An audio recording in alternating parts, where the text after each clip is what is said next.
반갑습니다. 우리 친구들. 오늘 오랜만에 오는 친구들도 보이고, 네. 이제 다시 잠잠해질 법도 한데, 하필 또 대구에서 어떤 정신 나간 스키가 네. 부산에까지 와가지고 클럽을 갔다 왔대네. 네, 네, 민폐다, 그죠? 네. 전사님이 오랜만에 한 2달 가까이 만에 집에 좀 가려고 했거든요. 대구에서 또 그런 염치 없는 친구가 네. 참 마음에 들지 않습니다. 그렇지만 그럼에도 불구하고 우리 친구들이 예배의 자리를 사모하고 또 이렇게 나와서 함께 예배 드릴 수 있게 돼서 너무 즐겁고 행복합니다. 그런 의미에서 우리 친구들 옆에 있는 사람들한테 한마디씩 한번 해봅시다. 배고프다. 이거 잠깐만. 이거 아니에요. 네, 속마음을 얘기해버렸네. 옆에 있는 친구들한테 건강하니? 한번 물어봅시다. 건강하니? 우리 영상을 보고 있는 친구들도 건강하니? 네. 네. 방송이 다 됐습니다. 네, 아주 건강한 몸으로 우리가 다시, 모여서 함께 예배하는 그날이 빨리 왔으면 좋겠습니다. 우리 친구들 혹시 매너리즘이라는 말을 압니까? 몰라요. 매너리즘이라는 말 뭡니까? 네, 그럴 것 같아서 사전적 의미를 찾아봤어요. 네이버에 사전적 의미를 찾아봤는데 이렇게 나와 있더라고요. 항상 틀에 박힌 일정한 방식이나 태도를 취함으로써 신선미와 독창성을 잃는 일, 이렇게 나와 있더라고요. 뭔 소린가 싶어서 봤는데 한국말로 이제 타성해졌다 이런 얘기를 보통 이제 많이 하죠. 타성해졌다. 그러나 여러분들도 그 말을 전혀 이해하지 못할 것 같아서 전선생님 여러분들이 쓰는 언어로 제일 비슷한 게 뭐가 있을까라고 생각을 해보니까 현타 온다. 약간 비슷한 것 같아요. 조금 다르지만 비슷한 의미가 조금 내포돼 있어요. 그죠?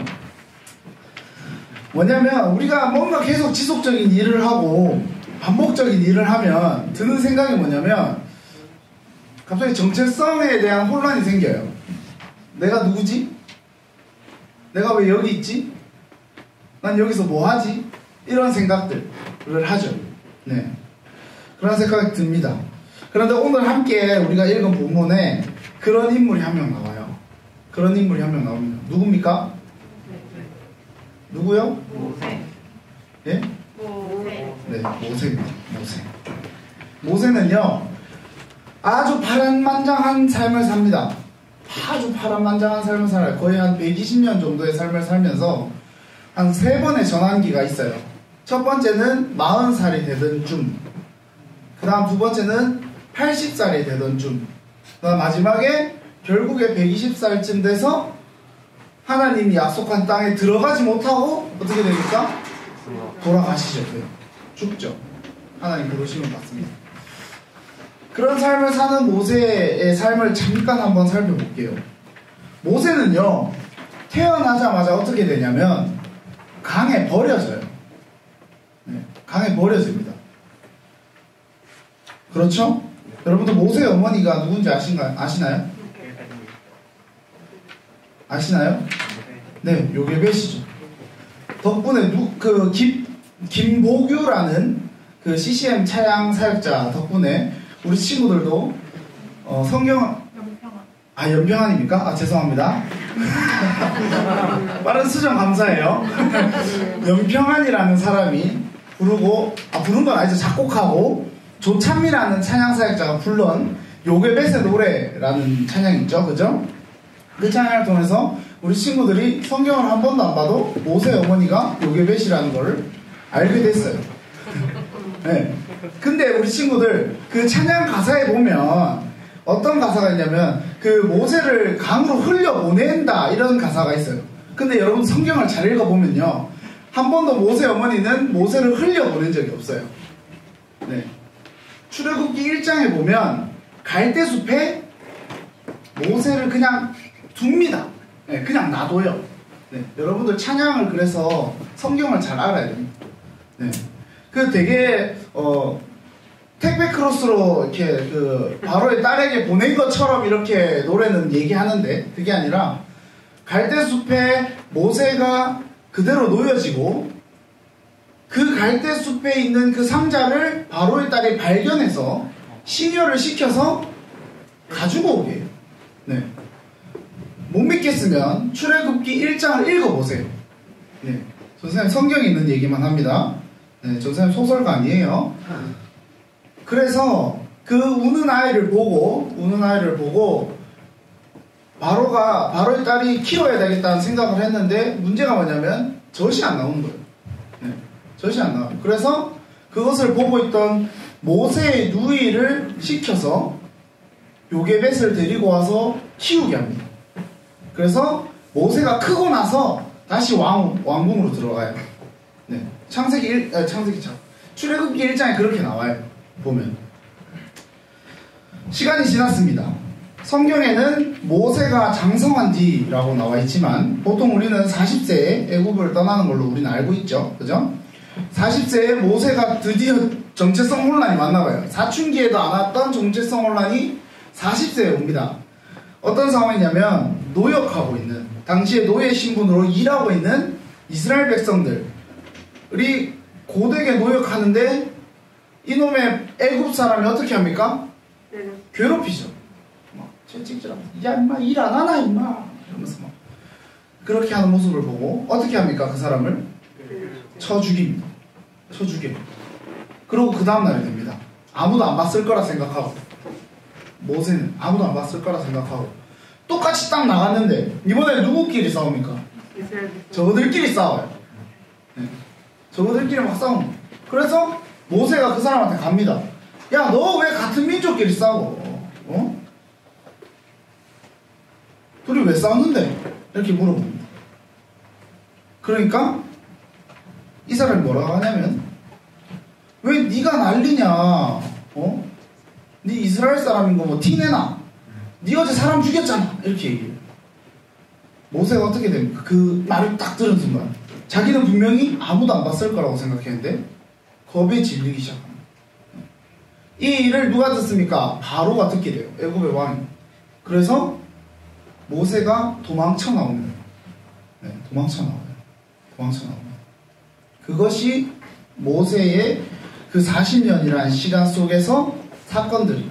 그러면서 모세가 미디안이라고 하는 광야로 장소가 이동돼요. 장소가 이동돼서 그렇게 하나님의 훈련을 받습니다. 오늘의 본문에 보면요, 장소가 굉장히 중요해요. 이 장소에 집중해서 공간적인 측면에서 우리가 제안하고 있던 것, 오해하고 있던 것, 그리고 새롭게 알게 되는 은혜가 분명하게 있기를 소망합니다. 아멘. 그렇죠. 광야에서 40년 동안 보냈던 애굽의 바로가 죽고, 이제 다시 설명할게요. 광야에서 모세가 40년 동안 살고 있으면서 모세가 도망쳐 나왔던 당시에 바로가 죽고 그 다음 왕이 등극합니다. 네. 그 다음 바로가 등극하자마자 더 심하게 이스라엘 백성들을 괴롭혀요. 그것이 어디에 나오냐면 2장 23절부터 25절까지 나오는데 선생님 읽어보겠습니다. 여러 해 후에 애굽 왕은 죽었고 이스라엘 자손은 고된 노동으로 말미암아 탄식하며 부르짖으니 그 고된 노동으로 말미암아 부르짖는 소리가 하나님께 상달된지라. 하나님이 그들의 고통 소리를 들으시고 하나님이 아브라함과 이삭과 야곱에게 세운 그의 언약을 기억하사 하나님이 이스라엘 자손을 돌보셨고 하나님이 그들을 기억하셨더라. 더 괴롭히는 겁니다. 더 고된 노동을 시키고 더 고된 노역을 시키고 그렇게 해서 세운 것이 우리가 일반적으로 아는 피라미드 뭐 이런 것들 있잖아요. 그런 것들이라고 주장을 해요. 네. 그런 거라고 100% 맞다 이렇게 전사님도 말하고 싶진 않지만 보통 그렇게 봅니다. 이집트의 그 피라미드를 그런 유대인들을 일시켜서 세웠다라고 봐요. 어쨌든 그런 식으로 계속 심하게 굴려요. 요셉이 총리로 살았던 시절이 지나가고 나서 그 지금의 왕이 그 애굽에서 총리 생활하던 요셉을 잊어버린 거예요. 히브리 사람들이, 이스라엘 사람들이 그런 민족이었다는 걸 잊어버려요. 근데 어떻게 합니까? 25절에 하나님이 그들을 기억하셨더라. 그들을 기억하셨다. 하나님 그들을 기억하시고 하나님이 약속했던 언약을 이제 시행하십니다. 어떤 약속이에요? 어떤 언약을 약속하셨어요? 창세기 12장에 아브라함 불러서 내 친척 본토 아비를 떠나서 내가 정한 땅으로 가라. 내가 너를 통해서 큰 민족을 이루겠다 라고 약속하신 그 말씀, 그 언약이 이제 시작되는 겁니다. 몇 년 만에 이루어지냐면 400년 만에 이루어져요. 어쨌든 그래서 여기서 이제 본문 말씀인데 여기서 하나님의 법칙이 또 등장합니다. 전사님이 그때 누누이 말했던 하나님, 성경에서 말한 하나님의 법칙이 있다고 그랬죠. 우리 친구들 기억나나요? 기억나나요? 뭐였죠? 부르시고 가르치시고 보내신. 맞습니다. 모세를 부르십니다. 하나님께서 모세를 부르시는 장면이 오늘 본문이에요. 네. 내가 선 곳이 거룩한 땅이니 내 발에서 신을 벗으라 이렇게 말씀하십니다. 네. 전사님 조금 전에 뭐라고 했어요? 오늘 본문은 장소가 굉장히 중요하죠. 장소. 본문에서 공간이 거룩한 땅이 나옵니다. 그리고 그 거룩한 땅에서 뭘 하라고 하냐면 신을 벗으라고 해요. 네. 그게 무슨 의미일까요? 오늘 제목이 뭔가요? 우리 함께 읽어볼까요? 신을 벗으라, 그곳에 서라. 네. 분명하게 이 둘의 관계가 우리의 정체성과 우리의 방향성을 분명하게 가르쳐 줄 겁니다. 네. 내가 선 곳이 거룩한 땅이다. 신발을 벗어라는 말은 어느 정도 이해가 가겠어요. 뭔가 좀 느낌적인 느낌으로 알겠어. 설명해라 그러면 자세하게 뭔가 설명할 수도 없을 것 같지만 신을 벗어라 그러니까 어느 정도는 대충 느낌이 와요. 근데 내가 선 곳이 거룩한 땅이다는 뭔 말이지? 라는 생각이 들 법도 합니다. 설명을 할게요. 먼저 신을 벗어라 라는 부분에 있어서 이스라엘 백성들에게 신이라고 하는 개념은 신이라고 하면 좀 오해가 있을 수 있으니까 이스라엘 백성들에게 신발이라고 하는 개념은 이런 개념이 있어요. 그 신발을 벗고 다니는 것은 굉장히 수치스럽고 비참한 일이라고 생각합니다. 왜냐하면 노예들만 신발을 벗고 다닙니다. 노예들만 신발을 벗고 다녔어요. 그래서 이스라엘 백성들이 신발을 벗고 다니는 것은 굉장히 수치스럽고 굉장히 비참한 일이었어요. 그러나 그들이 사는 모래 먼지가 많은 군동 지방에서는 이 신발을 더러움과 죄로 상정합니다. 아이러니하죠. 신발을 벗으면 굉장히 수치스럽고 비참하지만 성경에서는 그 신발을 더러움과 죄를 상징한다. 생각해봐요, 우리 친구들. 신발을 신은 사람이 노예는 아니에요. 그러면 적어도 자기 밥은 먹고 살 만큼의 살 수 있는 신분을 가진 사람일 겁니다. 신발의 종류에 따라서, 옷의 종류에 따라서 신분이 상승되고 계층이 높아지겠죠. 그럼 그 계층이 높아짐에 따라서 아주 착한 사람들만 있을까? 아주 율법을 잘 지키는 사람들만 있을까? 대부분이 율법을 어기고 죄를 짓는 사람들이 대부분이겠죠. 범죄하는 사람들.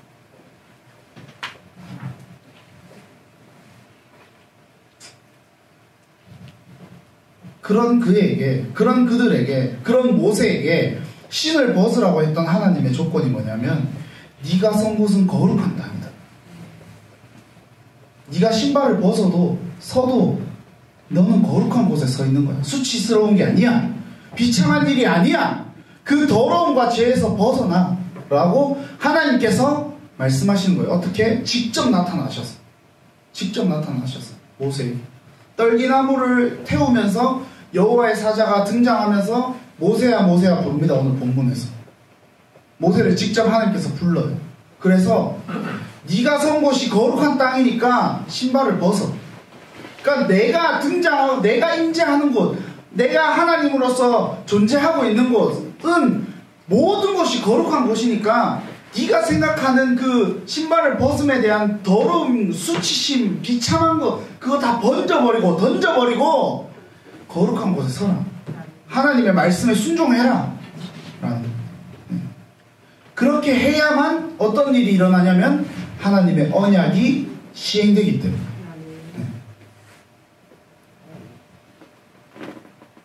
그것이 바로 이스라엘 백성들을 출애굽하는 지도자로서 세우기 위한 초석이었습니다. 하나님의 초석. 첫 시작이었단 말이에요. 그런데 모세는 어떡합니까? 모세는 어떻게 해요? 하나님 저 못 갑니다. 하나님 저 애굽 들어가면 죽어요. 이렇게 구차한 변명을 하죠. 그러니까 하나님께서 어떻게 하십니까? 능력을 보여주시죠. 지팡이를 던져서 뱀이 되게 하시고 손을 주머니에 넣었다가 빼니까 나병이 되고 다시 넣으니까 고쳐주시고 하나님이 하나님됨을 보여줍니다. 그렇게 어떻게 합니까? 모세는 그랬는데도 못 믿어요. 그러니까 누구랑 같이 가냐면 아론이랑 같이 갑니다. 자기 형이랑 가서 이스라엘 백성들을 출애굽하는 그 하나님의 역사를 경험하게 되는 거죠. 자, 우리에게 그러면 신을 벗으라 라는 게 무슨 말일까요? 그렇지? 우리가 하나님의 쓰임받는 사람으로서 살아가려면 하나님의 부르심을 순종해야 되는데 그 순종의 시작이 뭐였어요? 신을 벗는 거였어요. 그러면 우리는 어떻게 해야 될까요? 집에서 신을 벗으면 될까요? 그럼 발냄새가 나겠죠? 그런 의미가 아니겠죠. 하나님이 임재하는 곳이 어디입니까? 우리 친구들. 하나님이 역사하는 곳이 어디예요? 이 교회에서만 하나님이 역사하십니까? 이 예배당에서만, 이 다니엘 홀에서만, 아니면 옆에서 예배드리는 다윗 홀에서만, 아니면 밑에서 예배드리는 본당에서만 하나님이 역사하시나요? 아닙니다.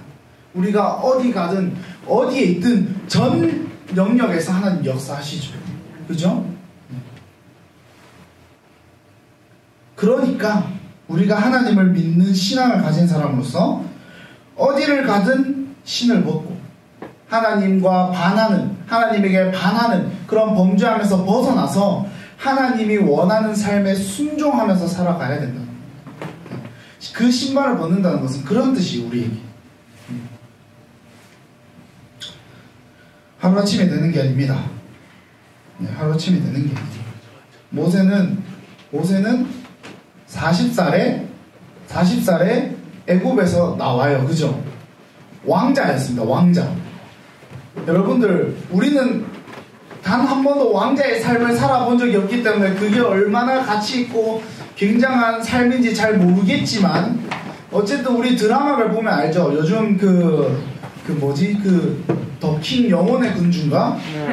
이민호 나오는 드라마 있죠. 그런 삶이라고 칩시다. 그런 삶을 살다가 하루아침에 광야에서 양이나 쫓던 사람이 되는 거예요. 모세에게는 얼마나 큰 시험이었을까? 여러분은 근데 우리에게도 그러한 시험의 순간들이 광야에 들어가게 된다는 거예요. 하나님은 하나님 스스로 순종하게끔 하기 위해서. 그래서 80세에 모세를 부른 것처럼 하나님 자신의 일을 하시기 위해서 우리를 부르시는 순간들이 온다. 분명히 그것이 우리를 부르시는 순간이 온다라는 거예요. 그것이 지금이 될 수도 있고 신앙생활하는 여러분들의 신앙생활하는 시간들이 될 수도 있는 거죠. 하루아침에 되는 게 아니라는 거죠. 네. 하루아침에 되는 게 아니다. 그런데 우리는요, 분명한 것은 여러분들이 말씀을 듣고 있는 순간에 마음에서 어떤 감동이 일어나거나 요동친다면 분명한 것은 그것은 성령의 역사라고 저는 믿습니다. 저는 믿어요. 그렇게. 네. 어떤 좋은 말로서 감동받을 수 있습니다. 그러나 그것조차도 저는 하나님의 역사라고 생각합니다. 성령 하나님에 통한 여러분들을 붙잡힘이라는 것이라고 저는 믿습니다. 그렇기 때문에 여러분들 이제 거기에 대해서 반응해야 됩니다. 순종해야 됩니다. 순종한다는 게 어려운 게 아니에요. 여러분들 뭐 공부한 시간, 학원 시간 막 다 빼가면서 교회 오면 좋겠지만 그것이 먼저가 아니라 정말 작은 것 하나 삶에서 충분히 5분만 일찍 일어나면 교회를 나와서 함께 예배할 수 있으면 그것만 시행하더라도 여러분도 그건 순종인 거예요. 하나님 말씀 앞에 나오는 거.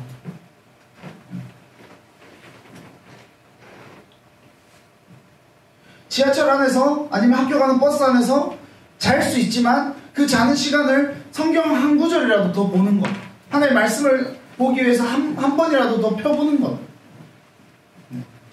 그것만이라도 순종이 될 수 있다는 겁니다. 여러분 삶에서. 그건 작은 하나하나 하나님 우리에게 원하신다는 겁니다. 오늘 말씀을 통해서 여러분들 생각해야 되는 것은 신발을 벗어라. 신발을 벗어라. 그리고 내가 선 곳이 거룩한 곳이니 우리가 거기에 순종해서 당한 삶을 살아가야 됩니다. 그 순종은 거창하고 대단한 것이 아니다. 작은 것 하나부터 시작하는 거죠. 오늘 말씀을 통해서 우리에게 있는 신발이 무엇인지 고민하고, 혹시라도 그 신발에 대한 고민들이 떠오르는 게 있다면 하나님 앞에 순종하고 그 신발을 벗는 우리 고등부 친구들 되기를 소망합니다. 기도하겠습니다.